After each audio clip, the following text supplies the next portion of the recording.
Mesdames, Messieurs, bonjour, bienvenue donc à cette webconférence que le cabinet Landau et associés, ainsi que Romain Rambaud, qui est professeur de droit public à l'université de Grenoble-Alpes, vous propose ce soir sur les dangers juridiques du parachutage électoral. Alors de quoi s'agit-il? Il y a une actualité qui est là, celle qui touche Thierry Mariani. Au moment où on vous parle, la nouvelle vient de tomber et on apprend qu'il pourra donc poursuivre sa campagne sans ce petit caillou dans la chaussure qu'il avait autour du risque d'être radié des listes électorales avignonnaises. Et nous allons donc laisser nos deux spécialistes décrypter en quelque sorte cette actualité. Il y a aussi la ministre de l'Industrie qui était concernée. Il y a deux, trois cas comme ça qui étaient un peu dans le radar de la justice. Le premier tour a lieu ce dimanche, donc la justice s'est prononcée. On va tout de suite commencer avec vous, Éric Landau. Je regarde un peu le déroulé de cette conférence. Un commentaire peut-être sur cette première décision, sur cette décision, pour commencer? Alors, ce qu'il faut bien comprendre, c'est que l'éligibilité est différente de l'électorat. Je peux me retrouver dans des circonscriptions où je peux être éligible et ne pas être électeur, et beaucoup plus rarement réciproquement. Et ce qu'il faut bien comprendre, donc, c'est qu'il y a une distinction à faire. Comme vous le voyez avec l'image à l'écran, il y a d'une part les conditions pour être sur une liste électorale, donc le domicile réel ou habité depuis au moins 6 mois, certains contribuables directs au rôle communal depuis 2 ans, certains fonctionnaires qui ont été affectés, et puis toute une série de spécificités sur, par exemple, les gens de mer, les personnes incarcérées, les gens du voyage, les SDF, etc.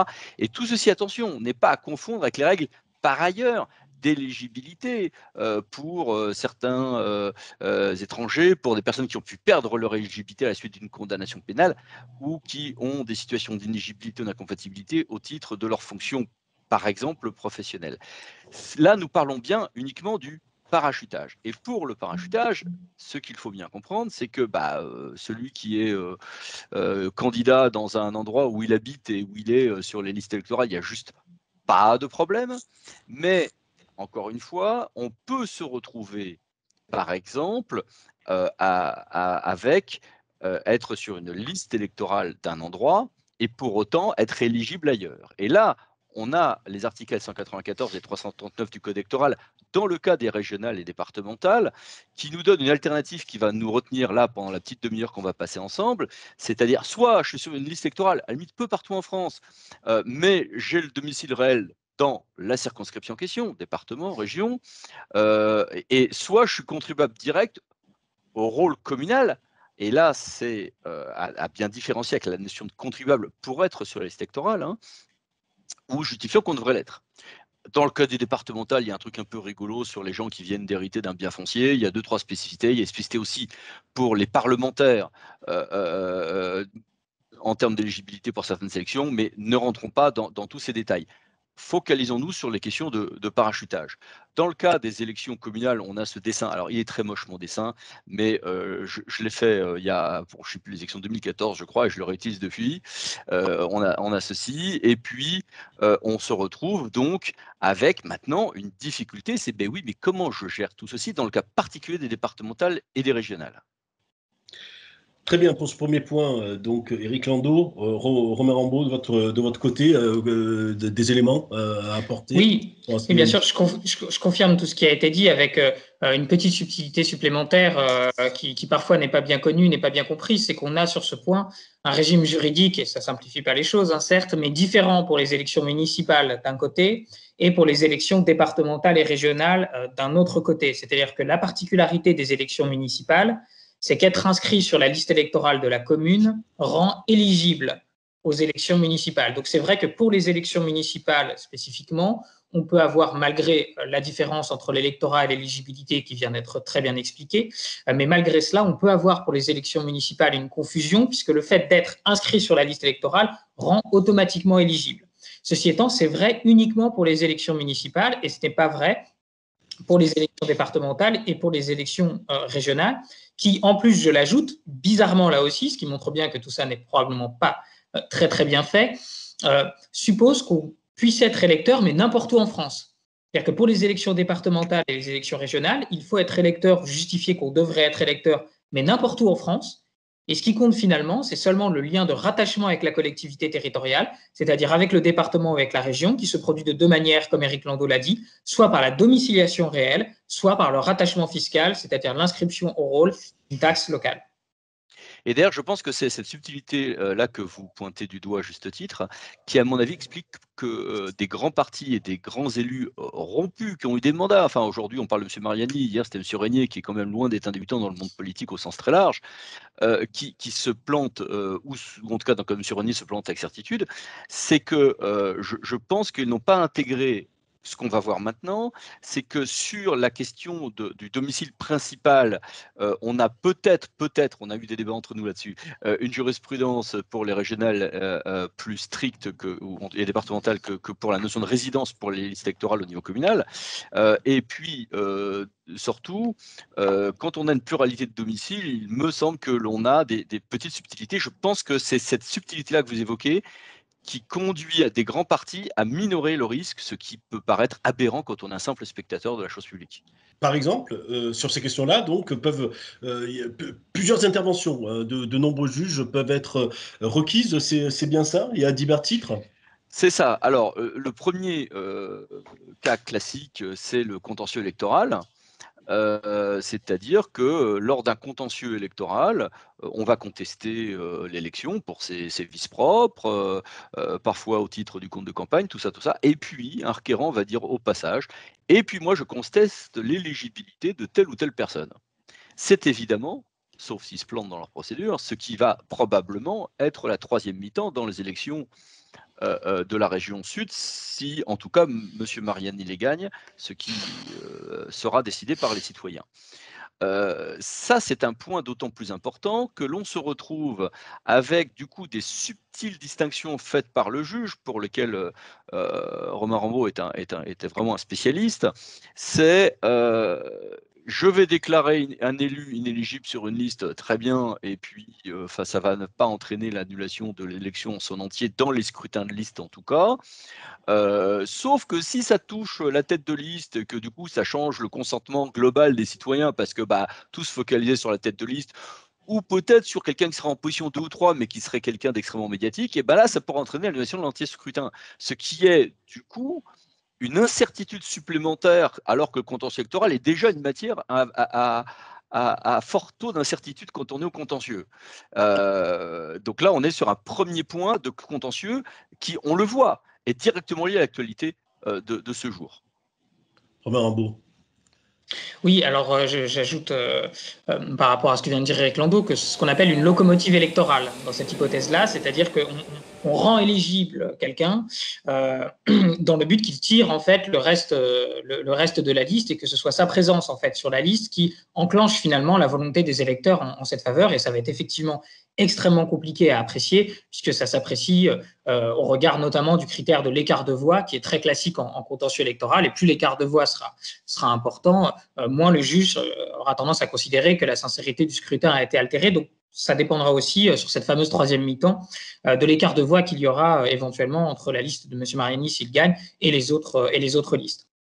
Ce contentieux électoral, il se fait exclusivement a posteriori, après l'élection, sachant que en contentieux électoral, quand des listes ont été enregistrées en préfecture, il n'est possible de les remettre en cause que lors du contentieux électoral qui se déroule après l'élection et pas avant. C'est la raison pour laquelle, quoi qu'il se passe avec M. Mariani, par exemple, son éligibilité, sa capacité à se porter candidat à l'élection ne peut pas être remise en cause aujourd'hui. C'est seulement dans le cadre d'un contentieux électoral a posteriori que cela pourrait être le cas s'il y a un examen de ce qu'on appelle des manœuvres, autre notion assez floue qui fait le délice du contentieux électoral. Et ce contentieux électoral a posteriori, qui intègre le contentieux de l'éligibilité, ne doit pas être confondu avec le contentieux a priori des listes électorales, qui est celui auquel vous avez fait référence tout à l'heure, qui est une autre question, puisque c'est la question de l'électorat et non pas la question de l'éligibilité. Et de mon point de vue en tout cas, le fait que M. Mariani, il reste présent sur les listes électorales d'Avignon, donc il n'aura aucune difficulté de ce point de vue-là. Même s'il avait été radié des listes électorales à Avignon, il n'est pas du tout certain que cela aurait entraîné une conséquence sur son contentieux électoral, puisque en matière de contentieux électoral, il faut prouver avoir la qualité d'électeur, donc être français, majeur et disposer de ses droits civils et politiques, et justifier qu'on aurait dû être inscrit sur une liste électorale. Et comme je le disais tout à l'heure, lui aurait très bien pu dire qu'il aurait dû être inscrit sur la liste électorale de Paris, et paradoxalement, ça aurait suffi à le rendre éligible en PACA, dès lors qu'à côté, en PACA, il avait soit un domicile, soit un lien de rattachement fiscal. Mais comme on le verra tout à l'heure, à condition de prouver qu'il a soit son domicile principal, ce qui semble discutable, mais il y a la qualité de contribuable qui n'a pas encore été explorée. Si ça se trouve, il est contribuable et la question du coup se pose plus. À mon avis, c'est même sur cette qualité de contribuable que repose aujourd'hui, à titre principal, l'éligibilité de M. Mariani. Donc, c'est le point sur lequel, effectivement, on pourrait revenir. Et premier contentieux, le contentieux électoral. Et là, donc, nous vous demandions, Romain, si vous pouviez rappeler donc, le contentieux judiciaire, c'est ce qui vient d'arriver, c'est la deuxième catégorie. Et peut-être que je pourrais passer maintenant aux autres contentieux. Il y a la possibilité aussi qu'il y ait des actions pénales. Simplement, ces actions pénales, pour des tas de raisons, arrivent bien après l'élection. Ça va être une inéligibilité qui pourra venir de la fraude faite pour les conditions de son éligibilité et qui vont conduire à une inéligibilité après coup ou l'application directe due à l'article L88 du Code électoral, mais qui est opérationnelle de court terme. Il y a, Romain Rambaud l'évoquait tout à l'heure indirectement, le traitement de ces questions via le contentieux sur le refus préfectoral d'enregistrer une candidature. Mais comme Romain Rambaud l'a dit tout à l'heure, sur ce point, le contrôle du préfet, et alors là, à chaque élection, des avocats comme nous passons notre temps à être obligés d'expliquer au préfet que non, ils ne sont pas juges de l'éligibilité d'un tel ou d'un tel, par exemple, et l'office du juge lui-même est assez limité. Voilà. Et puis, dernière chose, ne confondons pas, c'est le cinquième type de série de contentieux, avec les autres procédures. Oui, il y a un référé devant le tribunal judiciaire pour faire cesser des troubles manifestement illicites, mais ça n'est pas sur l'éligibilité. Il y a du contentieux judiciaire sur les fake news, mais c'est autre chose. Il y a un contentieux administratif de l'éligibilité, oui, mais pour les régimes à intervenir en cours de mandat. Donc, ne pas confondre avec tout ça. On voulait insister là-dessus avant que nous puissions regarder donc les questions de qualité, soit d'électeur, domicile réel, je parlais de principal tout à l'heure, c'est réel en fait, soit de contribuable. Alors justement, donc nous passons à cette deuxième période de notre entretien. On a dit qu'un parachuté peut être éligible, soit parce qu'il est habitant avec une notion de domicile réel imposée par le texte, soit parce qu'il est contribuable. Ça, c'est clair pour tout le monde. Voyons d'abord maintenant avec le professeur Rambaud la première branche de cette alternative, celle du domicile réel. On a un peu abordé celle qui fait couler beaucoup d'encre, donc avec cette affaire Mariani. Alors, la notion de domicile réel, elle est assez simple finalement. Je pense qu'il y a plusieurs principes de base, mais le premier principe de base, c'est que d'après la jurisprudence, il n'y a qu'un seul domicile réel. Donc ça, c'est quelque chose qui est très important. Il n'y en a qu'un seul, et c'est l'exemple de l'affaire Dominique Régnier. J'en ai déjà parlé. Il pouvait dire qu'il avait un bail dans la ville de son enfance, qu'il y était inscrit sur les listes électorales. Le juge a bien compris. Honnête le château. Voilà, qu'il était domicilié à Paris, et donc tous ses centres d'intérêt étaient à Paris, sa femme était à Paris, ses enfants étaient à Paris, son activité professionnelle était à Paris. Donc on a un seul domicile réel, et ce qui est très important à noter, c'est que d'après la jurisprudence, la personne n'a pas le libre choix de ce domicile réel. C'est-à-dire qu'en réalité, elle ne peut pas opposer sa propre conception de domicile à l'administration et au juge. C'est bien la réalité de son domicile qui est examinée par le juge. Et si une personne n'a pas son domicile réel, elle ne peut pas être éligible sur ce fondement. C'est ce qui s'était passé avec M. Dominique Régnier. Donc, dès lors, c'est sur la question de la notion de contribuable qu'il faut rechercher si cette personne est éligible ou non. Et s'agissant de M. Régnier, encore une fois, qui est un exemple très intéressant, le Conseil d'État, après avoir examiné qu'il n'était pas domicilié en région PACA, a vérifié s'il était contribuable en région PACA. Il a vérifié qu'il ne l'était pas, en tout cas qu'il ne pouvait pas justifier à date certaine devoir être inscrit au rôle d'une taxe d'une commune de la région, et donc il était définitivement inéligible. Donc, si une personne n'a pas son domicile réel, il faut qu'elle prouve qu'elle a la qualité de contribuable local. Et c'est là qu'on a parfois des des rattachements, si vous voulez, sur la notion de résidence au stade de l'inscription sur une liste électorale, où le juge est strict, mais peut-être un peu moins strict que sur cette notion de domicile réel pour les régionales et départementales, notamment pour les étudiants qui reviennent le week-end chez eux, des choses comme ça. Et donc, en résumé, pour résumer ce qui vient d'être dit, si on est sur la qualité d'électeur avec domicile réel, point, alors, dans ce cas-là, on aura un paramètre, c'est que le juge n'accepte pas les changements de domicile fictifs. Donc, ça veut dire qu'un parachutage n'est pas illégal, mais il faut l'avoir préparé de longue main et en donnant une matérialité au domicile réel. Donc, avant même que la campagne ne commence, il faut habiter sur place et y avoir déplacé une partie de ses intérêts matériels et familiaux. Il était un peu léger, Dominique Régnier, en l'occurrence. Non? Très léger. Très léger, d'accord. Bon, ça avait surpris tout le monde venant d'un observateur fin de la vie politique, mais là il n'a pas fait, ses équipes n'ont pas fait assez de droit à ce moment-là.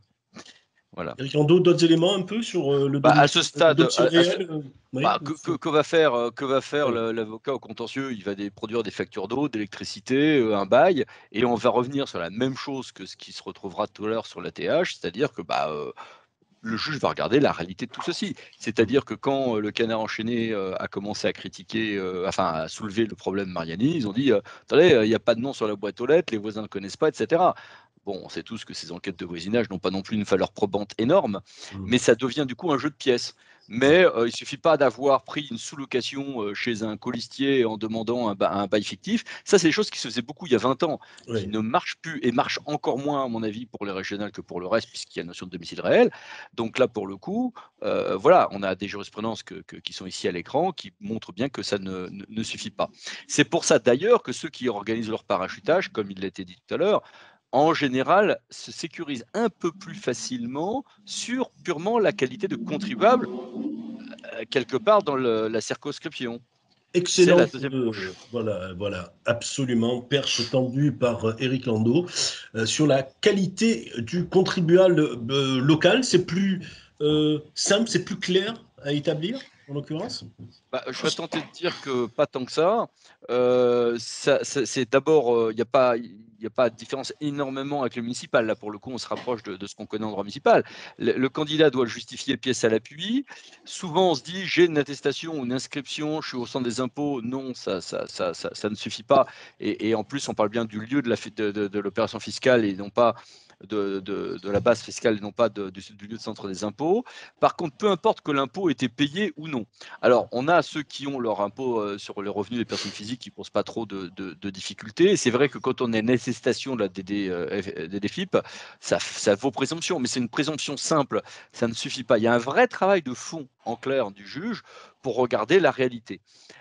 J'ai eu en préparant cette intervention des échanges d'ailleurs avec Romain Rambaud sur toutes les jurisprudences nées de l'ATH, sur alors il y a les conjoints du fonctionnaire muté par défaut, c'est bon. En cas de mariage, il y a une présomption. Oui, mais enfin, si la vie n'est pas réellement commune sur place, du coup, ça marche pas. On a un cas sévère que vous voyez à l'écran, un arrêt de 2012 qui est assez violent quand même. Et le fait, c'est surprenant que la notion de vie commune qui se retrouve dans le code, la Cour de cassation nous a expliqué que ça ne s'appliquait pas au PACS ou au conjoint. Donc, il faudra bien trouver la réalité de la vie sur place pour qu'ensuite, on puisse dire que, bien qu'on ne soit pas le nom qui figure sur, par exemple, l'avis d'imposition à l'ATH, c'est bien nous qui sommes concernés. On aura donc une variété d'appréciations. C'est pour ça que je vous ai mis pas mal d'arrêts qui passent à l'écran. C'est très riche pour se constater qu'il y a tout ceci qui va vers un vrai contrôle de fond. Le juge, par exemple, contrôle tant le respect de la date du 1er janvier pour l'éligibilité, qui est évoqué tout à l'heure dans le cas de M. Mariani, et le fait qu'on aboutit bien à un bail. On peut avoir des baux sous seing privé, mais qui vont poser dans ce cas-là des problèmes en général de date. J'ai mis quelques références. Et puis, si c'est nu, si c'est un bail meublé qui a bien des meubles, si c'est un bail nu et que l'immeuble est vide, qu'il n'y a pas d'indice de vie sur place, eh ben, on va se retrouver avec un refus du juge en dépit que j'ai un avis d'imposition. Donc là aussi, c'est évidemment probablement ce qui rassure l'équipe de M. Mariani, mais d'autres, vous l'avez évoqué, d'autres éléments. C'est un peu étrange qu'on se retrouve demain avec des contentieux qui dépendront largement de ces problématiques-là, mais c'est quelque chose qui va être examiné concrètement et pas juste avec quelques éléments de production. Votre éclairage, Romain Rambaud. Sur la question de certaines jurisprudences qui peuvent être parfois sévères, je pense qu'il faut aussi faire attention à ne pas confondre précisément les cas où il s'agit de l'inscription sur la liste électorale, voilà, des cas où il s'agit de démontrer l'éligibilité. Donc déjà, il y a des solutions qui s'expliquent parce qu'on est dans le cadre d'une inscription sur une liste électorale et les critères sont différents de ceux de l'éligibilité. Ça ne simplifie rien, mais c'est comme ça. Ce qu'il faut bien comprendre, c'est qu'aujourd'hui, pour se rendre éligible sur une départementale et une régionale, il suffit de prouver qu'on justifie devoir être inscrit au rôle des contributions directes. Et en fait, c'est un critère qui finalement aujourd'hui est relativement facile selon les conditions à remplir. Le cas le plus simple, c'est la propriété. C'est-à-dire qu'en fait, aujourd'hui, avec les critères qu'on a, et d'ailleurs, à mon avis, qu'il faudrait changer, en exigeant au moins 2 années d'inscription au rôle et pas une seule, avec les critères qu'on a aujourd'hui, il suffit d'acheter n'importe quel bien soumis à la taxe foncière avant le 31 décembre de l'année avec un acte notarié ou presque, même si c'est un garage, pour justifier de son éligibilité. Donc, il y a beaucoup de gens aujourd'hui, peut-être que le grand public ne le sait pas, mais qui achètent des garages au mois de décembre de l'année qui précède l'élection dans le seul but de se rendre éligible et ça rend les gens éligibles. Et le juge contrôle très très peu la propriété, donc c'est une espèce de survivance d'une conception propriétariste du rapport à la collectivité locale. Pour la taxe d'habitation, on a le même problème, sauf que cette fois-ci, le contrôle du juge est plus approfondi qu'en matière de propriété, où finalement, il y a un acte notarié, il y a cette conception terrienne du rapport à la collectivité, alors que la taxe d'habitation, on est dans un autre registre et en plus, c'est manipulable beaucoup plus facilement, puisqu'on n'a pas forcément d'acte notarié, c'est beaucoup plus facile de conclure un bail que d'acheter quelque chose, etc., etc. Et dans ce cas-là, le juge procède à 3 types de contrôle. D'abord, la date certaine, ça a été dit, et la date certaine, elle est démontrée par l'enregistrement. Et en fait, ça veut dire qu'aujourd'hui, on a des bons fraudeurs et des mauvais fraudeurs, comme il y a des bons chasseurs et des mauvais chasseurs. Le mauvais fraudeur, c'est celui qui fait un bail, mais qui oublie d'aller l'enregistrer au centre des impôts avant le 31 décembre. Lui, il n'aura pas de date certaine, son élection sera annulée. Et le bon fraudeur, comme le bon chasseur, c'est simplement celui qui pense à aller au service des impôts, à ressortir avec un enregistrement officiel qui permettra de démontrer la date certaine de son bail pour se rendre éligible. Donc ça, c'est un problème déjà, parce que ça montre que les gens, ils peuvent frauder s'ils ont une bonne connaissance du système, et donc il y a des bons fraudeurs, il y a des mauvais fraudeurs. Ensuite, la deuxième chose que le juge vérifie, c'est si le bien est effectivement assujetti à la taxe d'habitation. C'est-à-dire, est-ce que c'est un local meublé destiné à l'habitation? Donc, si ce n'est pas le cas, si par exemple le local est vide, le juge pourra considérer qu'il ne doit pas être soumis à la taxe d'habitation et qu'ainsi la personne ne justifie pas devoir être inscrite au rôle. Au contraire, s'il loue un studio meublé, comme c'est le cas de M. Mariani par exemple, il pourra justifier que le bien est véritablement soumis à la taxe d'habitation et ça justifiera son inscription au rôle. C'est pour ça que dans la troisième mi-temps dont on parlait tout à l'heure, le juge devrait vérifier si le bien est effectivement meublé, est-ce qu'il y a un lit, est-ce qu'il y a un frigo, est-ce qu'il y a une cuisine, etc. ou non, parce qu'en fonction de cela, ça dit si oui ou non justifie d'être inscrit au rôle. C'était arrivé à M. Le Pen qui n'avait pas pu justifier notamment ces éléments-là et dont la candidature n'avait pas été enregistrée en préfecture. Et enfin, c'était déjà pour les régionales en PACA. Exactement, c'était pour les régionales en PACA. Donc c'est pour ça que mais l'apprentissage est lent, mais il se fait quand même. Et ensuite, il y a un troisième élément qui me semble le plus important de moi, c'est de savoir si, même quand on a une date certaine, même quand on a un bien qui est effectivement assujetti à la taxe d'habitation, est-ce que le juge électoral s'autorise malgré cela à aller contrôler si tout ça n'est pas une manœuvre réalisée au seul but de se rendre éligible? Et là, on a des jurisprudences. On a une jurisprudence sur Château-Thierry en 2002, on a une autre jurisprudence en 2015, où effectivement, malgré l'enregistrement, le juge semble se donner la possibilité de contrôler si derrière tout cela, il y a malgré tout une manœuvre. Et pour moi, ce sera ça le point juridique principal dans l'affaire qui sera la nôtre peut-être en PACA. Est-ce que le Conseil d'État va s'autoriser à chercher si derrière tout cela, il y a une manœuvre, et notamment une manœuvre à la locomotive électorale ou non?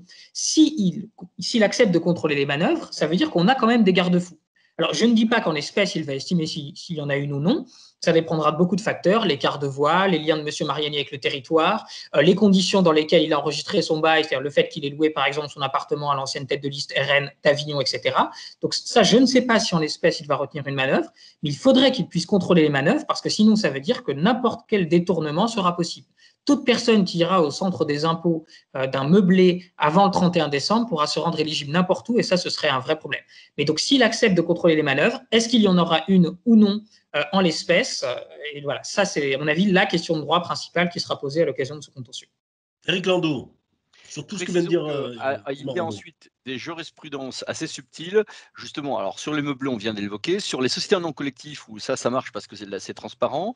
Les contributions directes des revenus professionnels qui donnent lieu à des jurisprudences assez subtiles et parfois un peu sévères. Une exclusion sur un cesse de l'État du nu propriétaire. Donc sur cette question de contribuable, vous le voyez, des jurisprudences assez subtiles. Alors justement, on rentre dans une phase conclusive, en quelque sorte, de ce mini-débat très enrichissant pour toutes les personnes qui auront la possibilité de le voir. Romain Rambaud, qu'est-ce qu'on apprend donc de cette affaire Mariani-Ampacca? Comment vous pouvez conclure au moment, à l'instant T, votre réflexion de juriste? Je pense que ce qu'on apprend, c'est qu'il y a des choses cachées dans le droit électoral, c'est des choses dont personne ne parle, qui sont un peu tabous, probablement parce que précisément elles sont utilisables par les personnalités politiques pour faire du tourisme électoral, et notamment quand elles sont bien renseignées. Et donc ça, ce sont des choses qui sont cachées au grand public et qui serait intéressant de révéler. Qui les cache, mon Dieu? Ah bah ça, apparemment, personne n'en parle, donc c'est très bien qu'on en parle aujourd'hui, justement, pour pouvoir étudier cette question-là. Donc, deux conclusions. Première conclusion, je pense qu'il est important que le Conseil d'État, s'il est saisi, soit clair sur l'existence ou non d'un contrôle des manœuvres à la taxe d'habitation et à l'enregistrement des baux, et qu'il précise les critères par lesquels il pourra considérer qu'une élection doit ou non être annulée en fonction de ces manœuvres, parce qu'il faut pouvoir poser des garde-fous vis-à-vis d'une législation qui permet trop facilement de faire du tourisme électoral et de manipuler des liens de rattachement à des collectivités territoriales qui n'existent pas. Deuxième point, je pense qu'il faut changer la loi, c'est-à-dire que, et très très simplement, on pourrait faire comme pour les listes électorales, ce serait très simple, plutôt que d'exiger 1 an d'inscription au rôle ou justifier d'une inscription au rôle pour 1 an, il suffirait de le faire pour 2 ans, et déjà on serait à peu près certain d'éliminer la plupart des manœuvres qui peuvent exister aux critères d'éligibilité sur les élections locales. Sur la qualité de contribuable local, en tout cas. C'est votre conclusion? C'est ma conclusion. Si vous l'acceptez. Éric Landau, à vous. Bah, même chose. D'abord, sur le droit tel qu'il devrait être. Il me semble effectivement que le juge administratif est devenu plus strict via cette notion de domicile réel sur le fait qu'il y a une vraie matérialité. Deux, sur l'alternative qui est la qualité de contribuable, on l'a vu, on a cité tout à l'heure l'affaire Le Pen. Alors c'est vrai que dans les jurisprudence que je citais, Romain Armand a bien raison de préciser que pour montrer, j'étais obligé d'aborder cette notion dans différents régimes qui n'ont pas exactement la même acception, mais qui permettent de faire un faisceau. Mais l'affaire, par exemple, Le Pen de 2005 était très claire sur le fait qu'il ne suffit pas d'avoir un bail à montrer, il faut qu'il y ait une matérialité derrière. Sur le foncier, effectivement, c'est plus simple, mais ça doit se préparer longtemps à l'avance. Et sur les revenus professionnels, notamment la rélise que j'ai citée tout à l'heure, peut être assez méchant. Donc, le mouvement qui était évoqué doit être amplifié par le législateur, mais le juge a commencé de faire ce tour de vis d'une part et d'appliquer une annulation de l'élection et non pas une inéligibilité d'un membre de la liste quand on était sur une tête de liste gagnante, ce qui va dans le même sens de dire, il ne faut pas déconner, ça faussait l'élection. Bien. D'un point de vue opérationnel pour le monde politique, ça veut dire quoi? Ça veut dire que toute personne ayant pratiqué le parachutisme militaire, c'est que c'est quelque chose qui nécessite pas mal de temps d'entraînement. Et que donc aujourd'hui, on a des oiseaux, il y a 15 ans, 20 ans ou aujourd'hui, je ne parle pas de M. Marny, je parle du fait qu'on a constaté ça sur plusieurs listes en France en ce moment.